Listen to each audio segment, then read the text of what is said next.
Shalom rekan-rekan terkasih, puji nama Tuhan. Kembali lagi bersama saya Lydia Esther dalam program Living for Christ Indonesia. Mencintai Tuhan, berhenti menghakimi, dan menjadi berkat.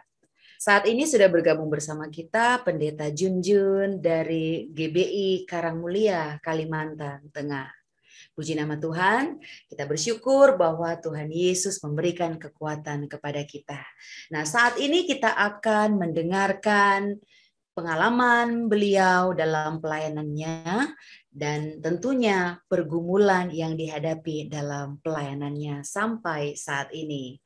Nah, puji Tuhan, Pak, boleh Pak diceritakan bagaimana awalnya Tuhan memanggil Bapak untuk melayani Tuhan?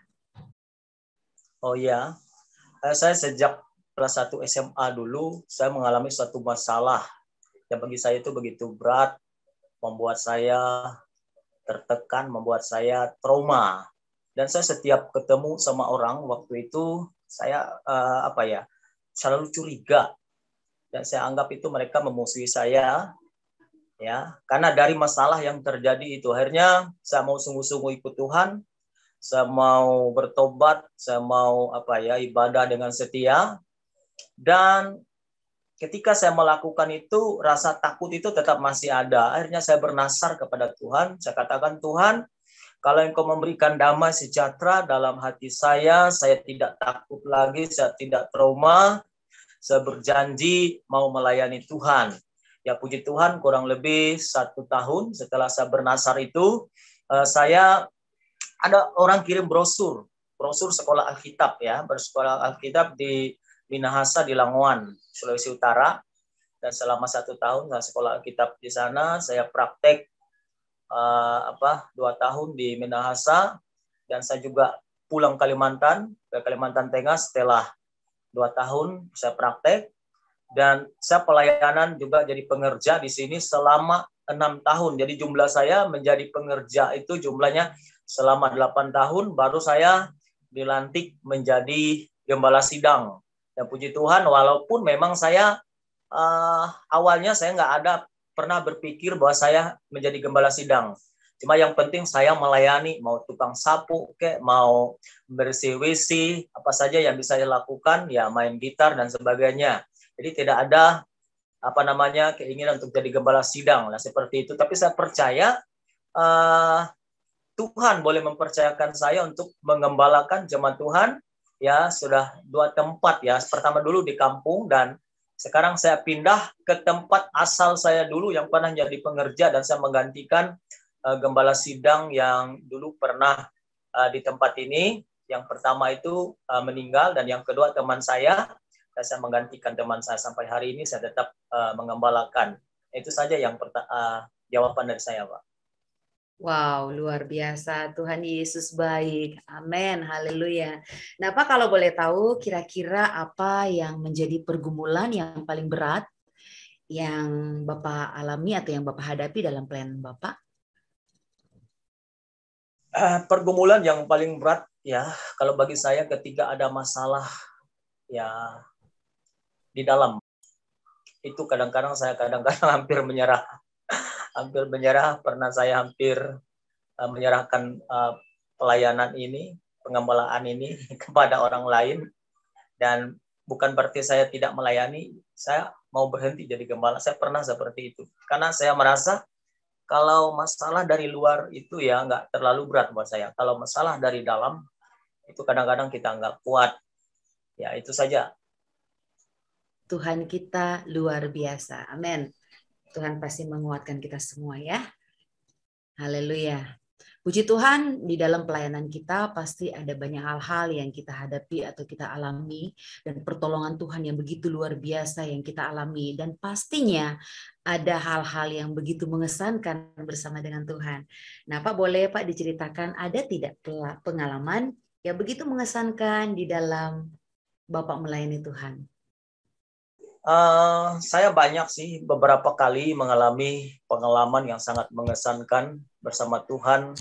Bahwa Tuhan itu luar biasa, ya. Di saat kami mengalami suatu pergumulan ketika anak sakit, ketika waktu itu bulan-bulan Desember, tahulah kalau bulan Desember itu Pak, ya pengeluaran itu banyak, apalagi persiapan yang tanggal 25 itu kan biasanya tamu itu datang berkunjung, baik jemaat, baik dari hamba-hamba Tuhan yang lain. Jadi ketika anak saya sakit itu, ya otomatis kan biaya untuk anak saya yang sakit, walaupun memang ada BPJS ya, seperti itu. Tetapi puji Tuhan saya melihat Tuhan itu sungguh luar biasa. Ketika kita membutuhkan sesuatu, Tuhan pasti buka jalan tepat pada waktunya. Dan setiap bulan Desember, saya seringkali mengalami mujizat seperti itu. Saya pernah sampai membuat tema khotbah saya itu, yaitu mujizat Tuhan di bulan Desember. Ya, karena pas di bulan Desember itu saya melihat waktu, ya. Maksud saya bukan berarti memberhalakan bulan, ya. Tetapi maksud saya, ketika bulan Desember banyak pengeluaran, tetapi disitulah Tuhan menolong, Tuhan memberikan berkatnya tepat pada waktunya. Dan yang kedua,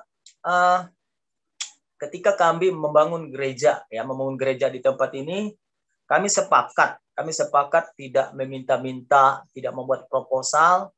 Dan ada satu yang saya lihat sungguh luar biasa, kalau bukan Tuhan yang menggerakkan, kami tidak ada minta. Sampai ada orang ngirim keramik granit lagi, dibeli dari mana ya, dari Cina. Saya nggak cukup untuk gereja itu, dan sampai sekarang ya puji Tuhan sudah kurang lebih 90%. Sekira itu saja, Pak. Dan itu ya yang menurut saya pengalaman yang yang mengesankan bersama dengan Tuhan. Wow, puji nama Tuhan. Tuhan kita Yesus luar biasa. Nah, di masa pandemi COVID-19 ini banyak hamba Tuhan yang berstatuskan gembala tidak bisa mencukupi kebutuhan rumah tangganya. Dan bagaimana Pak, Bapak mencukupi kebutuhan rumah tangga Bapak di masa pandemi COVID-19 ini? Oh iya, memang betul sekali. Dampak dari pandemi ini memang pemasukan gereja itu saya lihat memang menurun 30-50%. Cara kami untuk memenuhi kebutuhan hari lepas hari, ya kita kembali kepada Alkitab seperti kata firman Tuhan, berdoa dan bekerja. Dan juga Rasul Paulus itu kan dia tidak hanya mengharapkan dari pelayanan, tetapi dia juga bekerja menjadi tukang tenda. Jadi puji Tuhan, istri saya sambil jual online, ya jual tas tanpa modal, ya tanpa modal. Karena siapa yang mesan, ya tinggal dikirim, ya seperti itu. Terus ya puji Tuhan dia juga bisa menjahit sedikit-sedikit. Dan karena saya juga hobi, apalagi di tempat kami ini kan di desa, Pak. Saya bisa macul, nanam singkong, nanam sayur lah seperti itu, ya. Supaya kebutuhan kami selalu tercukupi. Di sini juga masih gampang cari ikan. Kami juga pernah buat kolam, ya, tapi sekarang sudah tidak lanjut. Kolam lele. Jadi supaya kebutuhan hari-hari itu, yang penting kan ada ikan, ada sayur, ada beras, tetap cukuplah seperti itu. Jadi tidak terlalu mengharapkan dari pelayanan. Nah, saya kira itu saja. Amin, luar biasa. Pasti kita semua punya doa ya, kita mempunyai kerinduan.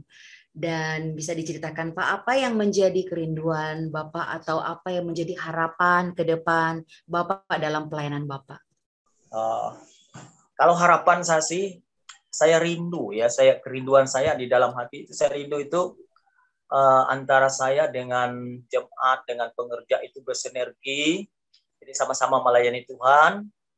Jadi dikuatkan dulu yang di dalam dulu, bagaimana supaya meningkatkan kesatuan, dan keluar juga artinya tidak hanya membangun di dalam. Rencana saya kan mau keluar, dan kami juga sudah belajar ingin menjadi berkat. Contohnya apa? Seperti ada bencana-bencana alam, kami membuat ekstra kolekte dikumpulkan dan kami kirim ke misi lewat gereja pusat lah seperti itu. Kami juga pernah waktu COVID tahun 2020 itu kami juga belajar ingin menjadi berkat, dan kerinduan saya ke depannya lebih lagi berbuat ya. Jadi kita itu kan tidak hanya melayani secara rohani seperti Tuhan Yesus kan, rohani jasmani juga ya seperti itu. Artinya melayani secara menyeluruh. Itulah kerinduan saya supaya gereja ini tidak hanya membangun di dalam saja, tapi berdampak keluar, bisa menjadi berkat, bisa menjadi saksi. Nah, seperti itu. Ya, seperti itulah. Haleluya, puji Tuhan. Terima kasih kepada Bapak Pendeta Junjun yang sudah berbagi dengan kita, yang sudah berbagi pengalaman, yang sudah berbagi cerita yang begitu luar biasa tentang pelayanan, tentang pertolongan Tuhan. Terima kasih, Tuhan Yesus memberkati, dan kita percaya bahwa Tuhan Yesus selalu menyertai Bapak dan keluarga serta jemaat Tuhan. Tuhan Yesus memberkati. Rekan-rekan terkasih, puji nama Tuhan, kita sudah mendengarkan kesaksian yang begitu luar biasa dari Pendeta Junjun. Dan bagi Bapak Ibu yang rindu untuk membantu pelayanan beliau, bisa memberikan persembahan kasih saudara melalui rekening yang tertera di bawah ini. Dan kita percaya bahwa Tuhan Yesus selalu memberkati setiap pemberian kita. Haleluya. Terima kasih, Tuhan Yesus memberkati. Shalom.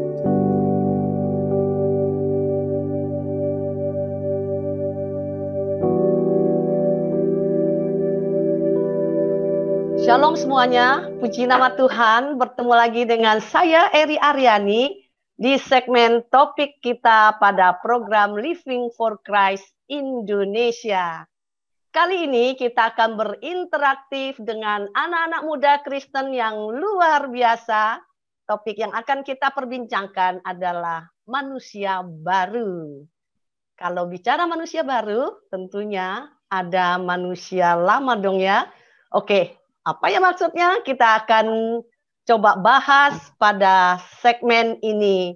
Wow, rasanya kita sudah tidak sabar lagi untuk segera kita tahu lebih dalam tentang topik ini. Langsung saja, saya akan perkenalkan narasumber yang sudah hadir di tengah-tengah meeting Zoom ini, yaitu Pastor Charlton Anton dari JKI IHK Taman Palem Lestari, Jakarta Barat. Selamat datang Pastor Charlton Anton. Ya, puji Shalom. Tuhan. Shalom, ya, Shalom, puji Pastor. Tuhan. Senang sekali bisa diberikan kesempatan untuk bersama-sama kita membicarakan tentang firman Tuhan. Amin, haleluya. Karena pastornya masih muda, kita panggil Kak Anton saja ya. Boleh ya, Pastor ya? Siap, Puji nama siap. Tuhan. Dan saat ini juga telah hadir di tengah-tengah kita dua pemuda-pemudi yang cinta Tuhan. Shalom Tasya. Shalom Kak Eri. Puji nama Tuhan. Boleh kenalan lebih dekat dengan Tasya? Silakan Tasya. Shalom semuanya, perkenalkan nama saya Natasha. Saya saat ini mahasiswi di perguruan tinggi Universitas di salah satu Malang. Terima kasih. Puji nama Puji Tuhan. Dan ada satu lagi pemuda yang ganteng ini dari Melbourne ini ya, jauh sekali. Shalom Aldo. Shalom Kak. Nah, silakan Aldo cerita sedikit tentang diri Aldo. Come on. Halo, nama aku Aldo. Aku employee di salah satu company di Melbourne. Thank you Kak. Puji Puji nama Tuhan. Tuhan. Luar biasa. Jauh ya, Pastor. Kita punya anak muda ini. Generasi penerus harus lebih baik memang dari sebelumnya ya. Yes, amin. Oke, thank you semuanya untuk perkenalannya. Kita mulai saja. Yuk kita ikuti bincang-bincang mereka. Silakan Tasya atau Aldo yang mau mulai bertanya dulu kepada Kak Anton. Silakan. Perkenalkan, saya Natasha. Karena kita dapat topik manusia baru, saya ingin tahu satu hal, Kak. Kita kan saat ini lagi di musim pandemi, apalagi virus COVID-19 sudah makin merajalela. Gimana caranya supaya kita bisa bertahan sebagai manusia baru di tengah pandemi yang memberikan ujian dari segala sisi? Sebagai mahasiswi, saya juga terkena dampaknya oleh karena pandemi, mungkin juga untuk kakak-kakak dan ibu-ibu yang sudah bekerja juga terkena efeknya, apalagi maupun kegiatan rohani. Di kegiatan rohani menurut saya juga terkena efek dari pandemi. Bagaimana cara supaya kita tetap bertahan sebagai manusia baru? Ya, tentunya COVID-19, saya tetap berkata COVID-19 is a good thing for us. COVID-19 merupakan satu rencana Tuhan untuk apa? Nah, kata kuncinya adalah dua menurut saya. Satu, mendewasakan. Kedua, membuat kita evolve ke bentuk kehidupan yang lebih baik, versi kehidupan yang lebih baik daripada sebelumnya. Nah, kalau Tasya tadi memberikan sebuah pertanyaan, bagaimana caranya kita bisa tetap bertahan sebagai manusia baru di tengah-tengah semua kondisi yang nggak menyenangkan ini, maka jawabannya cuma satu. You have to know your priority. Kamu harus tahu prioritasmu itu apa. Nah, banyak orang nggak bisa bertahan, banyak orang terjebak dengan kebosanan, banyak orang terjebak dengan situasi mereka sepertinya stuck at the moment karena mereka nggak tahu prioritasnya apa. Nah, manusia baru di dalam Tuhan apalagi itu harus tahu prioritasnya apa. Nah, saya tipe hamba Tuhan yang nggak mau ngomong terlalu banyak soal firman Tuhan. Karena begini, Tuhan sudah kasih semuanya dalam kehidupan kita. Tuhan sudah install itu dalam pikiran kita. Priority is only talking about three things. Tiga hal saja. Satu, kamu katakan hanya apa yang perlu kamu katakan.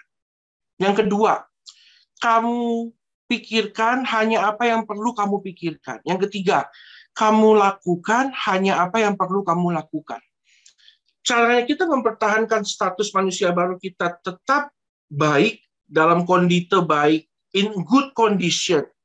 Kamu harus bisa lakukan tiga hal itu. Lakukan apa yang perlu kamu lakukan, pikirkan hanya apa yang perlu kamu pikirkan. Yang ketiga, katakan hanya apa yang perlu kamu katakan. Baru dari situ kita bisa mengarahkan hidup kita kepada apa yang kita mau, dan kita bisa selaraskan hidup kita dengan apa yang Tuhan mau. Menurut saya seperti itu, Tasya. Terima kasih, Kak, untuk jawabannya. Halo, Kak. Jadi aku mau tanya, apakah menjadi manusia baru yang punya pikiran Kristus itu merupakan syarat utama untuk jadi seorang pelayan Tuhan, atau ada syarat lain atau gimana ya, Pak? Sebagai anak Tuhan ya? Iya.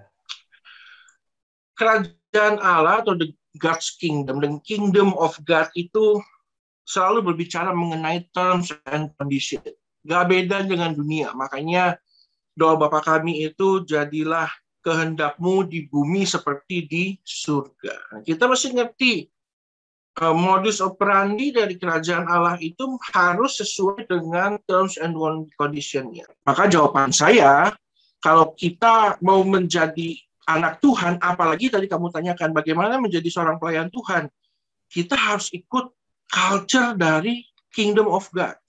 Nah, menjadi manusia baru berarti kita harus ngikut apa yang Tuhan arahkan. Nah, kalau kita nggak ngikut apa yang Tuhan arahkan, ya kita nggak bisa menjadi seorang pelayan. Tapi persoalannya, kalau kamu nanya lagi, banyak loh anak-anak Tuhan ataupun pelayan-pelayan Tuhan yang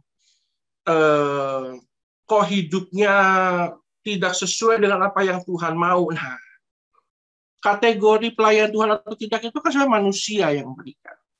Tapi berkenan atau tidak, itu Tuhan yang nilai. Jadi jangan juga kita jadi kecewa melihat, kok ada hamba Tuhan yang jatuh dalam dosa, ini dan itu. Kita tetap harus pandang Tuhan, sesuaikan hidup kita dengan apa yang Tuhan mau. Masalah ada yang tidak, ya saya harus bilang sebagai seorang profesional juga, marginal error pasti ada. Orang-orang yang tidak sesuai pasti ada. Tapi apakah itu syarat utama? Ya, saya harus bilang iya. Sesuaikan kehidupan kita dengan culture dari Kingdom of God. Apa yang dia mau, apa yang dia kehendaki, itu harus kita lakukan. Menurut saya begitu, Aldo.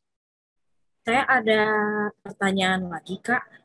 Sebagai manusia baru, kita kan dituntut untuk mempunyai standar kerohanian seperti yang Kakak katakan di jawaban tadi. Di hadapan Tuhan, kita harus ikutin standarnya Tuhan bagaimana. Nah, apalagi kita kan sebagai anak muda dengan perkembangan teknologi yang tinggi, dan di media sosial itu kan sekarang makin sering ada banyak banyak berita-berita ya Kak, yang terkadang membuat kita ingin melakukan komentar-komentar yang kadang bernada negatif, kadang bernada membuli. Nah, bagaimana ya Kak supaya kita menghadapi tantangan sebagai anak muda di tengah dunia media sosial seperti ini dan cara kita sebagai manusia baru di hadapan Tuhan untuk mempertahankan jati diri kita Kak? Tuhan Yesus di awal-awal dari pelayanannya berkata seperti ini, lakukanlah kepada orang lain apa yang kau ingin, istilahnya lakukan kepada orang lain apa yang kamu ingin dapatkan perlakuan itu kepada dirimu sendiri. So dalam kehidupan kita, bagaimana caranya supaya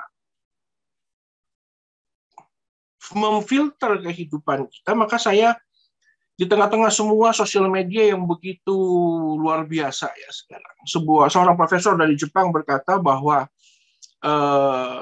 kehidupan internet itu bukan lagi berkembang tapi exploding exponentially. Jadi berkembang sangat cepat. Pada akhirnya saya harus kembali kepada apa yang Socrates pernah ngomong.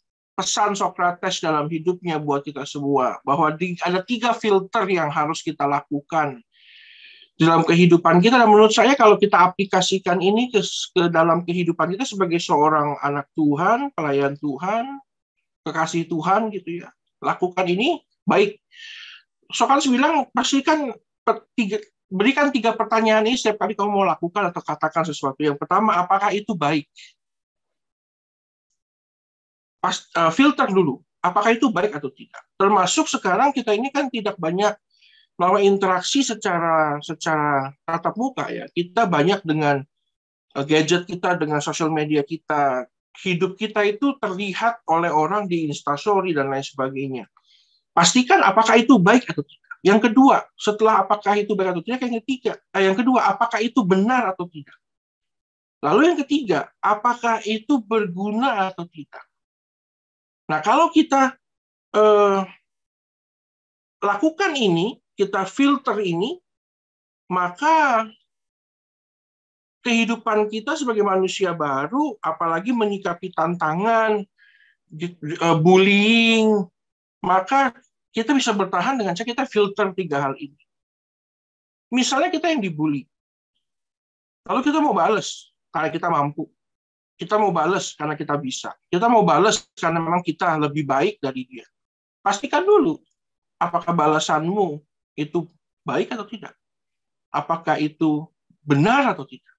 Apakah itu berguna atau tidak? Pada akhirnya memang standar kerohanian kita difilter oleh 3 hal ini. Apakah kehidupan kita baik? Lalu apakah kehidupan kita benar? Karena baik belum tentu benar, tapi benar itu sudah pasti baik. Lalu yang ketiga, apakah berguna atau tidak untuk orang lain? Baru dari situ kita bisa mempertahankan kondisi atau jati diri manusia baru itu. New creations ya dalam Tuhan. Menurut saya seperti itu. Memang ini tantangan yang sangat besar buat anak-anak muda. Makanya Yohanes 3:30 berkata, biarlah aku makin kecil dan Tuhan makin besar. Memang pada akhirnya porsi keberadaan Tuhan itu tidak lagi jadi tamu dalam kehidupan kita, tapi jadi tuan rumah yang menguasai. Tidak lagi jadi penumpang kapal, tapi jadi nahkoda. Tidak lagi jadi penumpang, tapi jadi masinis kereta, jadi supir. Jadi dia yang drive. Waktu kita di-drive oleh keinginan untuk jadi lebih baik, jadi lebih benar, jadi lebih berguna daripada sebelumnya, maka status atau standar manusia baru itu akan tetap ada dalam kehidupan kita. Menurut saya seperti itu. Berarti kita harus memfilter 3 hal ya Kak, hal yang baik, benar, dan yang berguna. Terima kasih Kak. Ya. Aku mau nanya lagi Kak. Nih aku agak penasaran nih dengan pertanyaan ini. Jadi tuh kayak kita tuh sering lah kejadian ini di mana di banyak gereja lah. Kayak ada seorang pelayan gereja itu dia merasa tersaingi sama rekan barunya. Terus juga mungkin juga mereka juga kesel karena jadwal pelayanannya berkurang. Terus juga dia tuh merasa kayak senior gitu Kak, senioritas. Terus juga maunya cuma melayani di atas mimbar aja gitu Kak. Jadi dia maunya cuma yang dilihat lah sama orang. Dia tuh melayani, maunya dilihat bukan tulus ke Tuhan, tapi mau dilihat sama orang lain aja. Menurut Kakak tuh gimana Kak tentang pendapatnya Kakak? Lamanya seseorang atau durasi seseorang pada satu jabatan tidak otomatis membuat dia jadi lebih dewasa dari kita. Lamanya seseorang dalam satu posisi itu nggak membuat dia jadi lebih senior dari kita. Nah, itu yang perlu dipahami dulu. Hingga pada akhirnya mengerucut kepada satu kata, itu dewasa atau tidak. Kedewasaan itu pilihan, menjadi tua itu automatic pilot. Gitu. Aldo, saya kasih uang 10 juta dolar, maka kamu otomatis akan menikmati hidupmu dan kamu akan semakin tua. Tapi uang itu belum tentu membuat kamu semakin dewasa. Gitu. Dalam kasus pertanyaan yang dengan spesifik kamu berikan pada saya, maka saya harus berani bilang bahwa orang itu nggak dewasa. Tidak dewasa bukan berarti menghilangkan rasa hormat kita kepada dia, tetapi kita tidak harus menyetujui apa yang dia lakukan. Nah, satu kalimat baik dalam bahasa Inggris berkata begini, maturity is not when you doing big things, when you start doing big things, but maturity is when you start understanding small things. Gitu. Kedewasaan itu bukan waktu kita melakukan hal-hal besar, apalagi badan saya besar, melakukan hal besar di panggung yang besar, waduh, big. Lalu kita jadi hebat. Oh tidak. Rupanya kedewasaan itu bukan waktu kita melakukan hal-hal yang besar dan dilihat oleh orang banyak, jadi viral, jadi kaya raya. Tidak. Justru maturity start when you understanding small things. Mengerti, memahami, paham hal-hal yang sederhana dan kecil. Nah, alangkah baiknya kalau semua anak Tuhan lakukan ini, sehingga kita bisa menjadi teladan. Posisi kita jadi teladan yang harusnya kita lakukan. Apalagi itulah yang digaung-gaungkan oleh Rasul Paulus. Belum terjadi. Kenapa? Karena memang kita banyak di antara kita, banyak teman-teman kita yang masih terjebak kepada melakukan perbuatan yang besar, bukan mengerti hal-hal yang kecil dan sederhana. Saya rasa firman Tuhan sajalah yang mampu membuat kita jadi dewasa dan mulai mengerti hal-hal yang sederhana. Kita nggak bisa memahami kenapa Tuhan bilang, kasihlah musuhmu, kalau kamu ditampar pipi kiri, kasih pipi kanan. Kalau saya ditampar pipi kiri, zaman dulu saya kasih tangan kanan, gitu kan. Tapi rupanya memang pada akhirnya kalau kita sudah dewasa, kita mengerti. Makanya pepatah dunia mengatakan anjing menggonggong, kafilah itu berlalu. When you not at the same level as him or her, ngapain pusing gitu. Orang yang terluka dengan kelakuan oleh orang lain, ya memang berarti kamu levelnya masih di bawah. There are two types of pain. Ada dua macam rasa sakit. The one that hurts you, and the other one that changes you. Rasa sakit itu ada dua. Satu yang menyakitimu, dan satunya lagi itu yang mengubahkan kita. Jadi, ngapain? Beruang lagi lewat nih, digonggongin anjing. Dia nengok, lah anjing gonggongin beruang, ngapain? Beruang bilang, dia masa gonggongin balik? Macan lagi lewat, terus gerombolan serigala lagi ngobrol-ngobrol, dia nggak takut, dia cuek. Saya Raja Rimba, gitu. Saya nggak levelnya mesti takut sama kamu, terganggu dengan kehadiran kamu. Dengan kapasitas yang sama, kita juga seperti itu. Anak-anak Tuhan yang mungkin baru 1-2 tahun pelayanan, tetapi rupanya sudah didewasakan oleh Tuhan. Pada akhirnya jangan terganggu dengan hal-hal seperti itu, karena you already understanding the small things. Menurut saya seperti itu. Aduh. Jadi kita juga harus kita tuh mungkin kayak harus negor mereka juga nggak sih Kak? Kayak mungkin kasih tahu sedikit-sedikit atau gimana ya Kak? Itu susah. It's a very tricky condition actually. Ada jabatan-jabatan yang tidak memungkinkan untuk kamu tegur dia. Ada posisi-posisi penting yang membuat dia sangat penting sehingga kamu nggak bisa tegur dia. Tapi kalau memang bisa, ambillah apa yang Paulus nasihatkan. Panggil empat mata. Kalau masih nggak bisa juga, nggak mau berubah juga, panggil satu saksi. Kalau sampai tidak, di hadapan orang banyak. Jadi, at least what you can do adalah kamu mulai berdoa untuk dia. Sehingga biar Tuhan yang proses dia.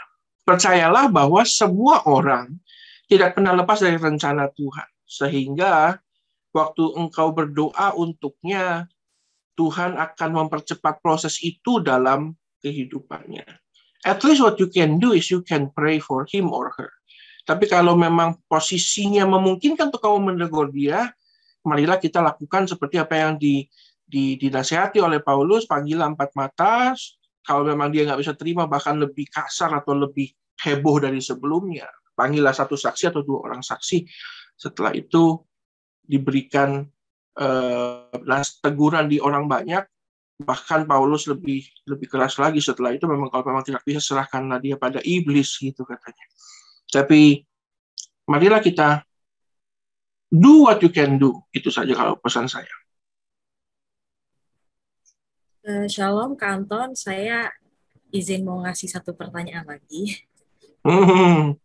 Yeah. Jadi dari jawaban-jawaban yang Kak Anton berikan, dari pertanyaan saya maupun pertanyaan Aldo, saya jadi lebih ngerti manusia baru itu seperti apa dan bagaimana tantangan-tantangannya. Nah, dalam menjadi manusia baru itu gimana ya Kak, supaya nggak hanya menjadi sebuah slogan, tapi juga melekat dalam kehidupan kita sehari-hari. Minta kiat-kiatnya dong Kak. Terima kasih. Oke. Kalau kamu bertanya seperti ini, berarti ada satu keinginan buat kamu untuk berubah. So, saya sangat senang dengan pertanyaan ini. Manusia baru itu bukan kita kayak ular ya, yang tiba-tiba ganti kulit, lalu dia seperti menjadi ular yang baru. Manusia baru itu bertolak dari sebuah kata pertobatan, metanoia di dalam bahasa aslinya. Bahasa Gerika atau bahasa Yunani yang akhirnya itu berarti menyelaraskan pikiranmu dengan pikiran Tuhan. Nah, menjadi manusia baru itu bukan berarti tiba-tiba kamu kayak robot lalu kamu ambil badan baru, enggak. Tapi selaraskan pikiranmu, frekuensi. Saya lebih suka menyebutnya sebagai frekuensi. Kalau kita mau dengarkan satu stasiun radio, maka kamu nggak bisa sombong lalu bilang, ya saya setelnya di stasiun di frekuensi segini, stasiun radio yang ngikutin saya dong. Nggak bisa. Siapa lo kalau bahasa anak muda, ya siapa lo gitu. Justru kita yang harus sesuaikan frekuensi kita dengan frekuensi yang mau kita dengar, frekuensi yang... Nah, kalau kamu tanya bagaimana caranya, di dunia itu ada yang namanya The 21 Theory atau teori 21 hari. Nah, ini yang dulu saya lakukan. Teorinya berkata bahwa apabila kamu melakukan hal yang sama selama 21 hari, continuity-nya 21 hari, maka kamu akan punya kebiasaan itu dalam kehidupanmu. Ini yang oleh orang medis disebut sebagai habituasi atau jadi habit gitu. Nah, kalau kamu mau menjadi manusia baru terus-menerus dan kamu mau melakukan hal-hal yang baru, maka dibutuhkan yang namanya komitmen and consistent gitu. Nah, lakukanlah satu hal yang sama, misalnya kamu mau belajar firman, bacalah satu firman, bacalah firman Tuhan selama 21 hari, continue di waktu yang sama atau mungkin dengan bobot yang sama selama 21 hari. Hingga pada akhirnya itu terjadi kebiasaan yang baru Sehingga pada akhirnya karakter kita pun bisa berubah. Bisa nggak karakter berubah? Bisa. Selama kita sesuaikan frekuensi kita dengan Tuhan. Di dunia ini ada yang namanya brainwash atau cuci otak. Orang-orang lahirnya baik jadi jahat. Kenapa bisa? Kok baik bisa dirubah jadi jahat? Karena memang bisa diubah. Nah, kalau kita mau melakukan hal yang baik, bisa juga 21 hari. Nah, ada teori lagi yang mengatakan bahwa kebiasaan buruk itu kan, kita tahu kebiasaan buruk itu sangat mudah untuk dilakukan. Hingga pada akhirnya firman Tuhan berkata, pergaulan yang buruk merusak kebiasaan yang baik, katanya. Berarti ada hal-hal buruk yang bisa mengubahkan kehidupan kita menjadi lebih buruk daripada sebelumnya. Nah, 21 hari menciptakan satu kebiasaan yang baik. Lalu tiba-tiba kita rusak karena pergaulan atau apapun. Untuk merubah kebiasaan yang dibangun 21 hari ini, ada satu teori mengatakan dibutuhkan 90 hari untuk kembali kepada kebiasaan baik yang sebelumnya. Jadi, lebih baik kita mencegah daripada mengobati, makanya. Kebiasaan baik yang 21 hari dibangun tadi harus diperbaiki dengan kebiasaan 90 hari. Jadi pesannya cuman kalau mau melakukan hal-hal yang buruk, pikirkan dulu. Karena untuk kembali effortnya itu lebih berat daripada sebelumnya. Percayalah, badan saya dulu tidak begini. Saya itu dulu penggila fitness. Sehingga badan saya itu segitiga terbalik macam Adirai. Baju pun nggak muat, Bu Eri. Baju pun nggak muat karena punuk saya besar, lengan saya besar, lalu jalan juga kayak King Kong gitu, tangan selalu di depan. Makanya kalau King Kong itu kenapa kalau jalan di depan, bukannya memang karena dia monyet ya, karena memang kalau otot besar itu di depan. Lalu karena mulai sibuk kerja, nggak sempat ke gym, hancurlah badan ini. Lalu pernah satu hari saya berusaha kembali ke bentuk yang sebelumnya, memang dibutuhkan effort 3-4 kali lipat daripada waktu dulu saya membentuk badan seperti itu. Seperti itulah, Natasha, Aldo.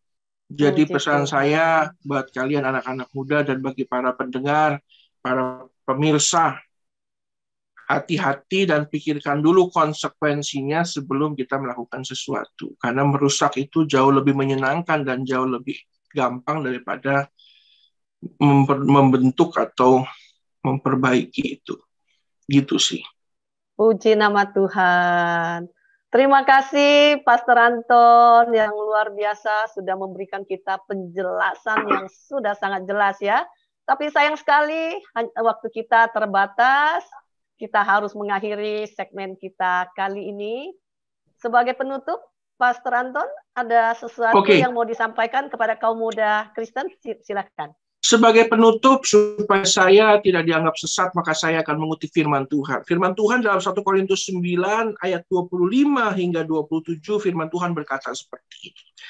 Tiap-tiap orang yang turut mengambil bagian dalam pertandingan menguasai dirinya dalam segala hal. Mereka berbuat demikian untuk memperoleh satu mahkota yang fana, tetapi kita untuk memperoleh satu mahkota yang abadi. Sebab itu aku tidak berlari tanpa tujuan, dan aku bukan petinju yang sembarangan saja memukul, tetapi aku melatih tubuhku dan menguasai seluruhnya, supaya sesudah memberitakan Injil kepada orang lain, jangan aku sendiri ditolak. Menjadi manusia baru adalah menurut saya bukan sebuah kewajiban, tapi sebuah hak yang diberikan Tuhan buat kita anak-anaknya, supaya pada akhirnya dikatakan bahwa ada reward-nya, ada hadiahnya. Apa itu? Mahkota abadi. In the afterlife. Oleh karena itu, diberikanlah sebuah nasihat, marilah kita melatih kehidupan kita, supaya kita jangan menjadi petinju yang sembarangan saja memukul. Harus ada goal, harus ada tujuan. Dalam kehidupan kita, untuk bisa menikmati apa yang Tuhan siapkan, untuk bisa menikmati semua kemewahan, kemegahan, anugerah, dan kasih karunia Tuhan, dibutuhkan perubahan menjadi manusia yang baru. Apakah itu bisa? Bisa dengan membiasakan diri melatih. Seorang atlet harus dilatih. Dalam suratnya yang lain, Paulus berkata bahwa ada 3 tipe orang, yaitu prajurit, lalu petani, dan juga seorang atlet. Dan dalam kapasitas kehidupan kita nggak ubahnya prajurit, petani, dan seorang atlet. Marilah kita melatih kehidupan kita supaya kita menguasai kehidupan kita. Menjadi manusia baru bukan hal yang mustahil. Itu hanyalah sebuah kebiasaan. Oleh karena itu, pesan saya di akhir dari kesempatan yang saya punya ini, ada sebuah kutipan berkata begini, what is essential itu tidak terlihat. Apa yang penting itu tidak terlihat. Oleh karena itu, mulai hari ini, perhatikanlah apa yang tidak terlihat dalam hidupmu. Apa itu karaktermu? Apa itu pemikiranmu? Apa itu kehidupanmu? Jangan hanya fokus kepada penampilan saja. Manusia baru is not about baju baru. Itu bukan soal sepatu baru, tetapi soal pemikiran yang baru, kebiasaan yang baru, hingga pada akhirnya kita punya kehidupan yang baru.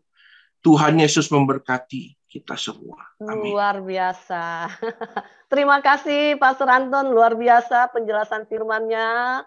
Tuhan Yesus memberkati pelayanan Amin. Pastor Anton, luar biasa. Terima kasih juga untuk kehadiran daripada Tasya dan Aldo. Kalian juga keren banget, sukses selalu ya. Tuhan Yesus memberkati. Thank you, Terima Ferry. kasih. Thank you, Kak Anton. Yes, amin. Terima kasih teman-teman yang telah menonton video ini. Jangan lupa tekan tombol subscribe, like, share, and comment. Dan jangan lupa nyalakan notifikasinya supaya dapat mengikuti topik-topik yang lebih seru tentunya di Living for Christ Indonesia. Kita akan lanjut kepada segmen 3. Apa kata firman Tuhan untuk kita bersama Pastor Jimmy Lizardo. Shalom, Tuhan Yesus memberkati.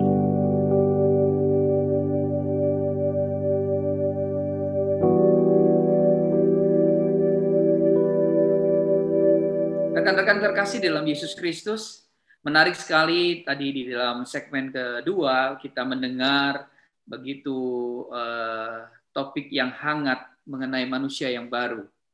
Hari ini apa kata firman Tuhan mengenai manusia baru? Mari kita baca di dalam Yohanes 3 ayat 30. Firman Tuhan katakan, ia harus makin besar, tetapi aku harus makin kecil. Suatu hari beberapa orang melaporkan kepada Yohanes bahwa ada lebih banyak yang datang kepada Yesus di Yudea untuk dibaptis daripada mereka yang datang kepada Yohanes di Ainon untuk dibaptis. Menariknya, Yohanes tidak terusik dengan berita tentang popularitas Yesus yang dapat menarik lebih banyak orang. Karena sesungguhnya itulah tujuan hidupnya, yaitu mempersiapkan jalan bagi Mesias untuk lebih dikenal oleh banyak orang. Oleh sebab itu, ia berkata, di dalam Yohanes 29 ayat 29b sampai 30 dikatakan begini. Oleh sebab itu dia berkata, itulah sukacitaku. Ia harus makin besar, tetapi aku harus makin kecil. Rekan-rekan terkasih dalam Yesus Kristus, pernyataan Yohanes ini mengajarkan kepada kita sebuah konsep bagaimana merevolusi manusia lama kita yang harusnya makin memudar dan manusia baru kita yang harusnya makin tercermin keluar.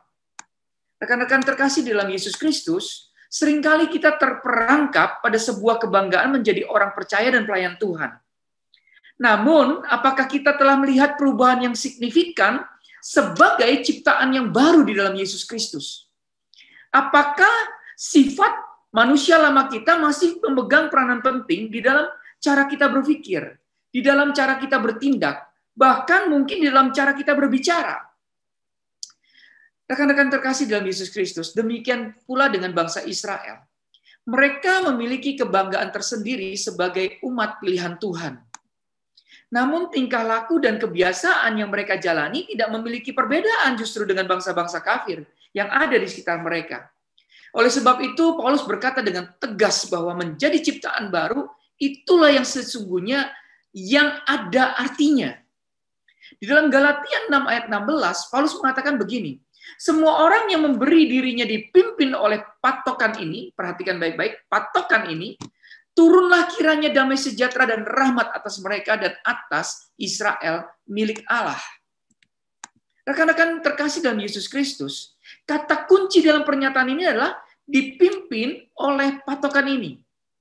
Tentu kita bertanya, apa maksudnya patokan ini?